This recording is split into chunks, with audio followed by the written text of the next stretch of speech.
Hey guys, so today I wanted to make a video to show you how to change the battery in the Motorola Moto X2 second generation. So first of all, you want to do is make sure that your device is powered off. Then you want to take a SIM eject tool and remove the SIM card tray.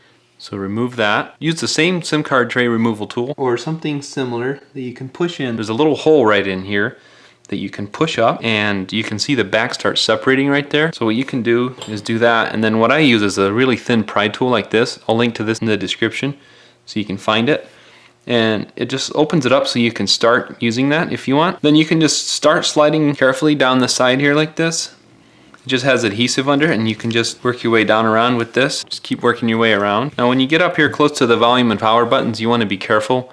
There's some wires in here, but they're in a little bit, so you can, as long as you stay out close to the edge, you're fine as you go up through here. So I would say just keep working your way all the way around. Then once you have everything quite loose, what you can do is just start lifting up whatever way it wants to come off the best, and the back cover comes right off like that. Next, what you will want to do is use a plastic pry tool or something like that. I prefer something non-metallic. And go ahead and remove this rubber plug right here. Then it comes off. Set it to the side.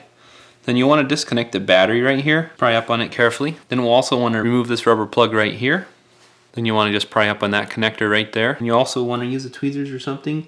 Remove this tape right here and just stick it down right there so you don't lose it. Then what we want to do is pry up on this little latch right here, this white latch, and you can slide something under here and carefully just pull that back, and that pops right out of there. I'll include links in the video description for any tools that I'm going to be using today on this repair, or any parts that I'm going to be replacing. I'll include links for them as well in the video description so you can check them out there. So next what we're going to do is use a screwdriver size T4, Torx T4, and we're going to want to remove all these screws all the way around the outside perimeter here.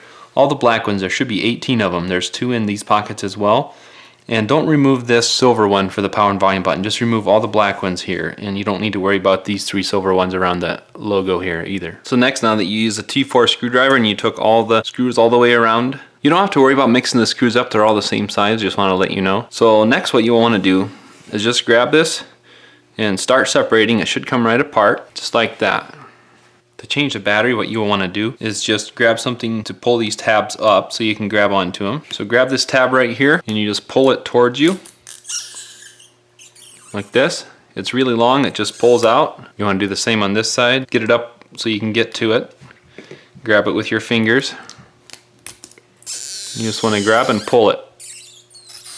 Next, before you do anything else on the battery, what you want to do is just, you want to slide something carefully under this little connector right here because it's sticking down on the battery, and you want to release that, and these 2 here just slide right out, and you want to set that off to the side. And then what you can do is, the battery for the most part is loose, but you'll need to maybe use something like a plastic pry tool like this and just get under a few parts right here, and the whole battery comes out just like that. So to reinstall the battery, you can't reuse this adhesive that came off the battery because it's all stretched out and stuff. If I can find the actual adhesive, I'll include links in the video description where you can find it. If not, I'll link to this in the description as well. It's just like a 2mm double-sided adhesive that you can get, and it comes in some bigger rolls, but what you can do is just put it on the battery like this and then peel it, and then just grab your battery once you have it peeled off. We'll just set it right down in here. It can only go in one spot really.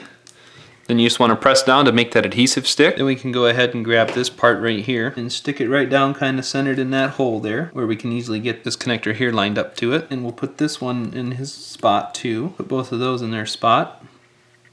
Next, we're going to grab this part, set it right down on here, clip it in the best you can. It doesn't really want to stay until we get some screws in it. So then next, flip this guy up, push that in, and close that. Make sure that those are all where they belong. Next, we're going to go ahead and reconnect this connector down in there. Put the rubber plug in there.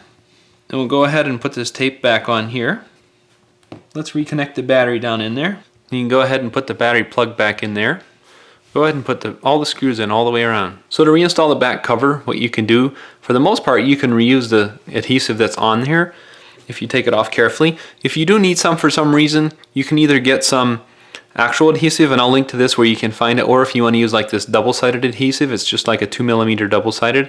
I'll link to this in the video description too, where you can find it. So what you can do is just grab your back cover once you're all set. Just set it down on here. Make sure it lines up everywhere and just press it down really well and it sticks right down. If you want to just give it a little heat with a heat gun or something, a hair dryer or something, just give it a little heat with that and you'll find that it'll stick right down better. Go ahead and put your SIM card tray back in. You'll be all set. Thanks for watching.